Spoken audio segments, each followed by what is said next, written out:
First, live, local. This is Fox 12 Now. Hello everyone, I'm Greg Nibbler. This is Fox 12 Now. Thank you for joining us here on this day of giving where we are talking about the Oregon Humane Society. I'm going to be taking you behind the scenes to the Behavior and Rescue Center here in just a minute, live. But before that, we wanted to show you just a little bit more about them. Stephanie Kralovich went out there and actually got a very interesting story to learn how this amazing facility works. Let's play this first. Good job, my guy. Good job.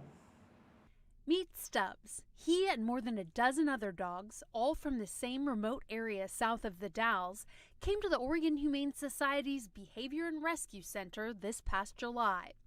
They were rescued from the Larch Creek wildfire that burned more than 18,000 acres. I always like to say he's a country boy learning how to be a city boy. Annika Howland manages the Canine Behavior Modification Program at the Oregon Humane Society. She says the Stubbs you see today is much more social than when he was first rescued from the wildfire. When Stubbs got here, he spent the first 3 days in his travel crate, and he did not leave it for 3 days. And anytime a person came in, he would try to make himself as small as possible. But Stubbs and the other injured or traumatized animals who come to the Behavior and Rescue Center at the Oregon Humane Society now have all the help they need to get them adoption ready. Our space is designed for healing for these sensitive pets.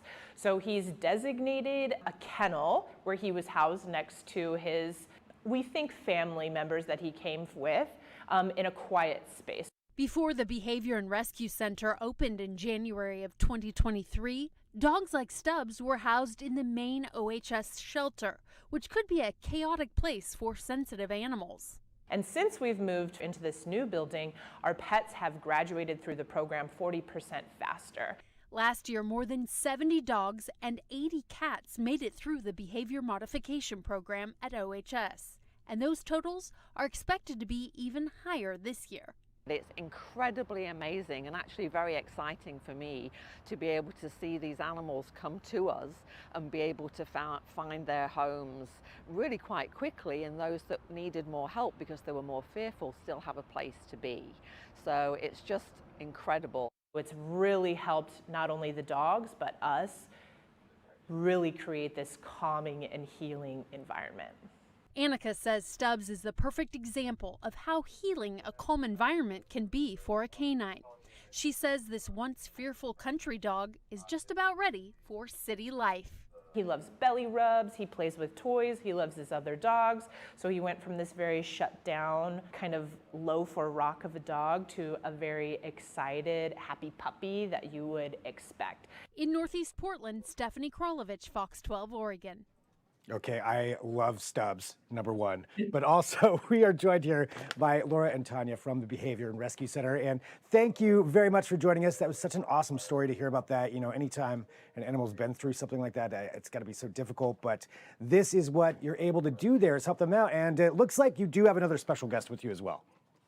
We do. And I think one of the things that's really important, well, first, breaking news, Stubbs has since been adopted. So all the extra special care that he got here at the Behavior and Rescue Center really helped set him up for success in his new adoptive home. But you know, when you think about behavior and training, a lot of times you think about dogs, but there is a whole feline center here too at the Behavior and Rescue Center, and behavior modification for cats is working. These cats are getting the care that they need, the specialized care that they need here in this purpose-built space, and it's really helping them get ready for adoption faster. And Tanya and her team just do amazing things with the dogs and with the cats here. I mean, definitely incredible. You said faster. I was looking at this, like 40% faster is what the adoption rate is if they go through there versus being in the main shelter. I mean, that's incredible. Tanya, you know, how do you do it? What's the process like? Well, the first process was going through the building, being able to build this special place and making it so conducive to healing. So that was fantastic to begin with. But then we're very patient people. So we really allow the cats to get used to us. It's all about building trust. And then what we do is we give them skills to cope when they're going to be going into a new home.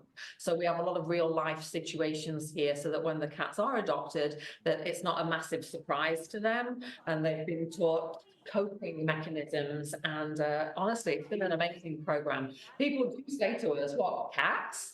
You can modify the behavior of cats, and it's like it's been so successful. And we have a lot of very happy adopters out there that have adopted from our center. So you're really just setting them up for success, and for the adopters for success as well. And I think Smalls here is a great example of how transformative this care is. So Smalls came to us from our Salem shelter, and she was really hissy and very fearful when she first came to us. She was transferred up here to the Behavior and Rescue Center, where, as you can see, she's learned to trust. She's learned that humans are a good thing. She's, enjoying affection. And I think that's one of the things that is so special about the Behavior and Rescue Center, is that it helps pets right here in Portland. Our Salem campus has been, been able to really take advantage of being part of this larger organization. There are a number of pets that have come up to us from our Salem campus. And then as Deb talked about earlier, the Maui wildfires last year, there were a number of cats from that particular transfer that needed to have some extra care. And as you saw in the story that just aired, we had some dogs that came to us from the Large Creek fire who were very fearful and not quite ready for adoption. So I'm always so in awe of the transformation that these pets go through here at the Behavior and Rescue Center. And that really has happened because of donor support. Tanya and her team do incredible work, but it's really fueled by our donors. Yeah, I mean, that incredible work. I mean, looking at Smalls right there, you would never know. I mean, who knows what Smalls went through beforehand, some of that trauma, but obviously figured out that it looks like Smalls is pretty much set up for success. Again, like I was saying before, I mean, look, come on. I just have to pull this up again. If you want to raise Smalls up just one more time there. Yeah, come on. I mean, that's just amazing. Well, there we go. Perfect. Well, and again, as you mentioned, those donations, so we want to let everybody know, you can donate right now. So there's a QR code right on your screen. You can click that, hold up your phone, scan that QR code. You can also give a call to 503-205-5717. Want to make sure I got that number right, and send in those donations. And Laura, anything else that you think is really important for people to know? I know we're going to be checking in with you throughout the day, talking about some other amazing stories from the Oregon Humane Society, but just right now for everybody watching, anything else you think they should? So one of the things that's really special about today in particular is that we are working with Subaru of America and Lithia Subaru of Oregon City, where donations are doubled today. So there is an extra incentive to make a gift today to help animals like Smalls, to keep our behavior and rescue work going. So yeah, great day to donate and double the reason to do so.